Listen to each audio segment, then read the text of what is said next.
first lesson we're doing is probably it's one of the most difficult lessons. Because what I'm doing in this first lesson, I'm basically exposing you to all the foundational stuff that we're going to cover for the whole for the whole course. This first lesson we're doing. And so a lot of it's like, woof, and I'm just basically just exposing you to things. So you're not supposed to get all of this before. But what it has caused in some students is a little bit of anxiety. They're thinking, oh my God, like this is too intense.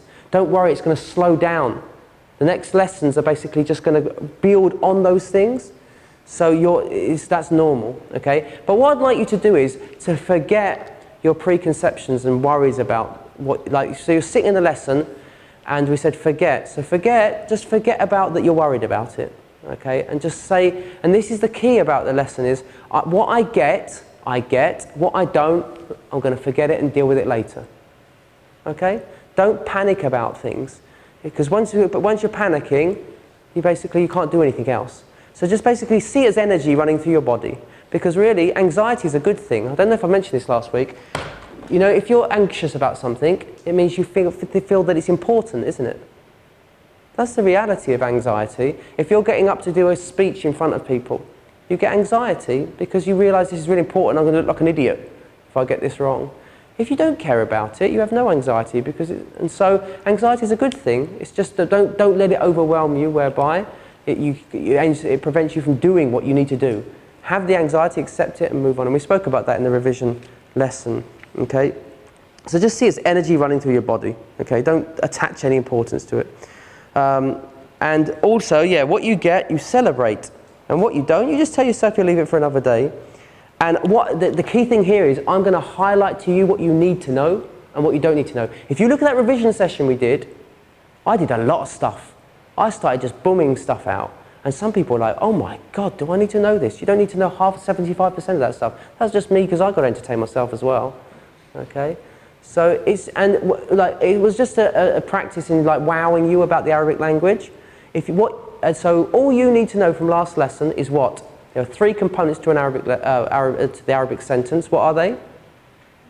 Nouns, verbs, and particles. And Sheen, exactly. What I want you to do, I don't want you to look down at it.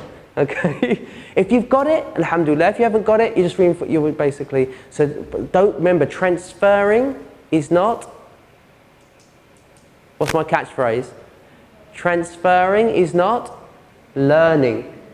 Yeah, transferring is, so me just doing that and giving the answer, that's not learning. So if you haven't got it, alhamdulillah, we're just going to reinforce this stuff anyway. So 3 components to the Arabic sentence is what? Nouns, verbs, and particles. Everyone shout out, okay, when we're engaging. And then you've just got to be able to identify them. So if I give you an English sentence, you can spot them. Okay, that's it. That's all that was required. All that other information is not important. And obviously the vocabulary was important as well to say, but you don't need to know all that vocabulary yet. Okay? So, we said the 3 components to an Arabic sentence. What are they? Can you identify them? So I'm going to basically, I don't want to go into all those definitions. Are not important. They were just a means to get us in. Now I don't care about those definitions. What's important to me is, can you identify them? As long as you can identify them, I'm happy. So I'm going to write 4 sentences on the board. And I want you to basically do what we did last week. Do you remember? Noun, N, V, or? N, V, or? P. Okay? So the first one.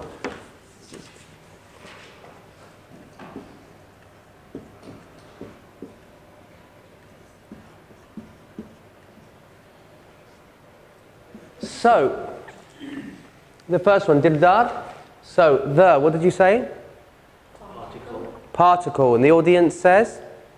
Particle. Is everyone happy with that? One confusion people say is, when they say the is referring to cat, so it must be a noun. Anything that refers to a noun is a noun. Wait up. Anything that refers to a noun is a noun. How would you argue that back though? You can't conceptualize it. Good. So if I say the to you, can you imagine something? No. Why else is it not a noun? Any other things? It can't stand alone. Remember, nouns are independent. They can stand alone. If I say dildar or shahida, I've got a concept in my head. Nothing. So you could use it as a subject. The went to the shops. Does it make sense? So these are the ways to test things. So yes, it does. It attaches itself to a noun, but it doesn't. It's not the same thing. The just brings definition. You remember we talked about hair gel. It just gives a bit more definition. I.e., is it a or is it the? That's all. So it's a particle. Well done. Cat. Da-da. Noun. Is everyone happy with that? Yep. Straightforward. That loves. Verb. Is everyone happy with that? Yeah. It's a verb. Go on, Ursa. I thought it was a noun. Why? Because you can, what did you say?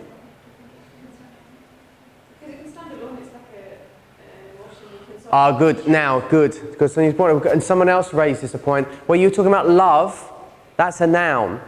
So this is where it gets a little bit confusing. Now, to test whether these words like love and so forth are nouns or verbs, we're going to ask two questions.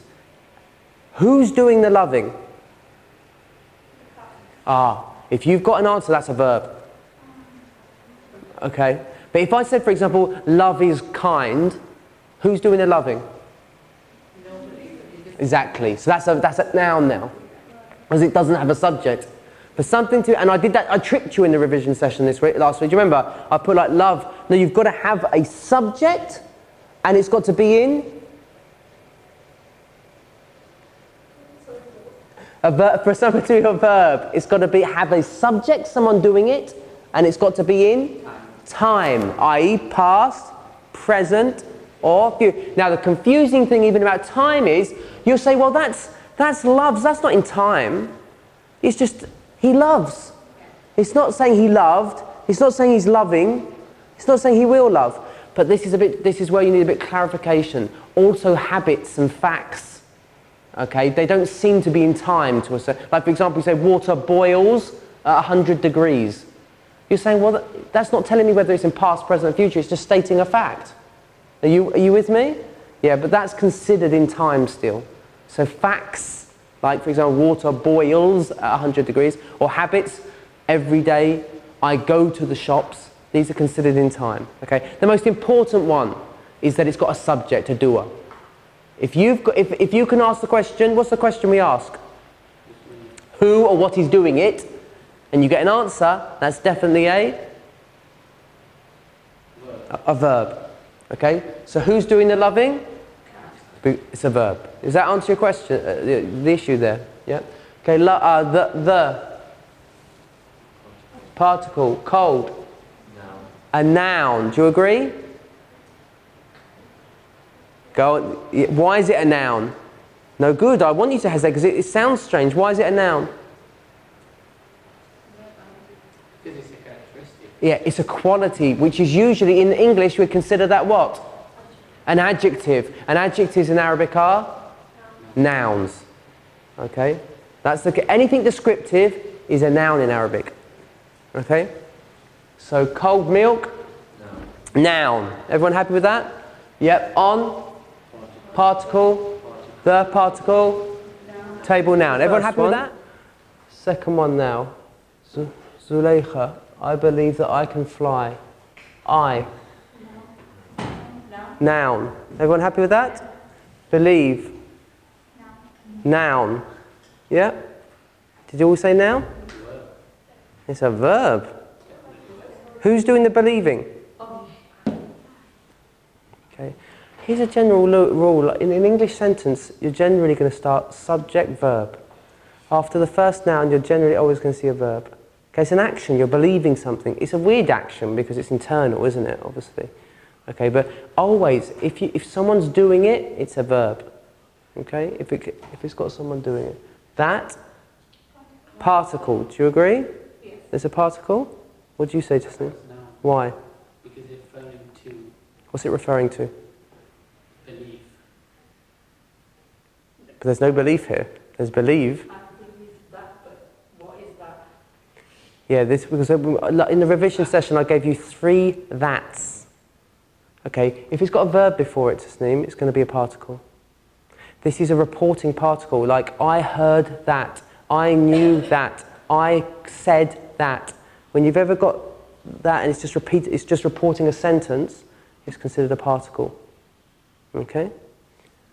I, noun, can. Let us speak. Go on. Noun. Yeah? Fly. Verb. Okay? Can, I didn't think can was a noun. Okay, go on. I thought can was verb. Why? Because it's an action. No, it's not a literal action, but Okay. I could fly. Go on, Zuleika, are you getting back? Go on. What do you... It's not like, for example, if it's describing something, for example, you say the big car. Can you say the can car? So that's how you test whether it's an adjective, it's describing. Can you put it before a noun? Okay? So this one is very tricky. What, no, wait. This one's tricky. Because last week, this is like a supporting verb, which in English we call modal verbs. Okay? We had one last week. Do you remember which one it was? There was a sentence we had last week. Do you remember? No? It will appear. Will appear. Will is considered a supporting verb. It's just putting it in the future. However, this one's expressing ability, which is an action. So it's a verb. I would call it a verb here. Verb, verb. This is a tricky one, and you're not going to be tested on things like this. But so if you said a particle, I'd accept it because it's supporting a verb. If you say it's a verb, I accept that because it's expressing ability. And who's expressing the ability? I. So if you put particle, I'm happy with your verb, but it's not a noun. No, I got a verb, but I don't know, I'm getting confused. Yeah, don't worry, that is confusing, that one. Okay, this is the trickiest one, this. Is everyone happy-ish with that one? Yeah. Next one. What's his name? What? Particle. I. Noun. Say. Verb. Is. Verb. Let him give it first, and then you can get him. What? Particle. I. Noun. Do. Is everyone happy with what he said? The only thing is... Let him speak first. Go on, yeah. I thought what was a little bit confusing because what is referring to a noun as well. Mm. But at the same time it's not something you can conceptualize anything. Okay. Sonia, what did you want to say? I was under the impression that what, why, where are all nouns. That's it. That's all you need. That's the easiest way to know it. Okay, all this, what refers to a noun is a noun, all this stuff, sometimes they get a bit confusing. All you need to know is questions, what, where, when, why, where, and all these are nouns, okay, in Arabic. Okay? So they're not particles, they're nouns. So as I said, as long as you're sort of getting your head, you're starting to come to terms with this, that's all I want you to do. Okay, this is tough stuff, some of this, and you're not going to be tested on this. It's just to get your head used to seeing the difference, okay? Next one, Shahida. Particle, love. Noun. Yeah? That. Noun. You. Noun. Feel. Verb. In. Particle. Your. Noun. Heart. Noun. Is. Verb. Real. This is tricky, this one. Okay. Does anyone want to contest with what she said? You said real, I'm glad you said real. What is it though? Noun, verb or particle? Noun. Noun, you said. Yeah? Anyone else got any discrepancies? Yes, Zuleika.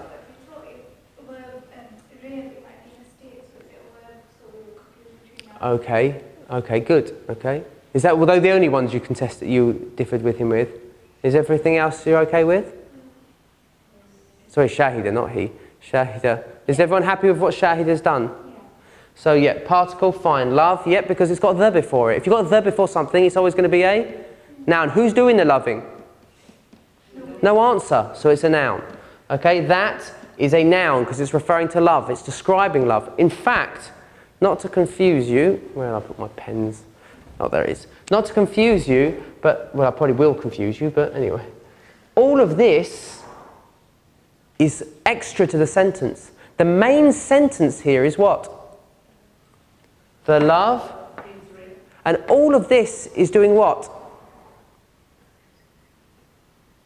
Confused. Yeah, well that one, well good. You don't need to know this stuff, I'm just, if you get it, you get it, if you don't, you don't. This is describing the love. It's specifying, because if you just said the love is real, it's very general, isn't it? But I'm talking about the love that you feel in your heart. Allah, Allah, Allah. Okay? That is what is real. So that's specified that kind of love now. So this is actually like an adjective, defining that. Okay? Don't worry if you don't get that, you're not expected to do. So that is referring to love, so it's a noun. So here that, it had a verb before it, so it's a particle. If it's got a noun before it, it's a? If it's got a noun before it, that, it's a? Noun. Okay? If that has a noun, if that has a noun before it, it's a noun. If that has a verb before it, it's a? Particle. Yeah, everyone shout out with me. Okay, then this was fine, this was fine, this was fine. Your is a noun because your heart, there's you in the heart. Okay, so that's fine. Okay, is, again, it's a verb, not a particle. Okay, hopefully we got this now. Verb to be is a verb, not a particle. And then real is a confusing one. I understand that because real is an adjective. For example, you can put it before a noun. This is a real phone. It's not a fake. A real phone. So it's describing the phone. So adjectives in Arabic are what? No. Nouns. Okay? So we found out that out of these three, particles, nouns, verbs, verbs and particles are very dependent. They need other things to rely on. Okay? So a particle can't stand by itself. Okay? And a verb can't stand by itself. A verb needs a what? Subject, and it needs to be in time. Okay? So, but the noun, can a noun stand by itself? Yes. So the noun is independent, it's strong. Verbs and particles are weak, they're very dependent on others. Okay? So that's what we got to. So if you understand the basic premise, you're sorted. That was all we needed to know last lesson.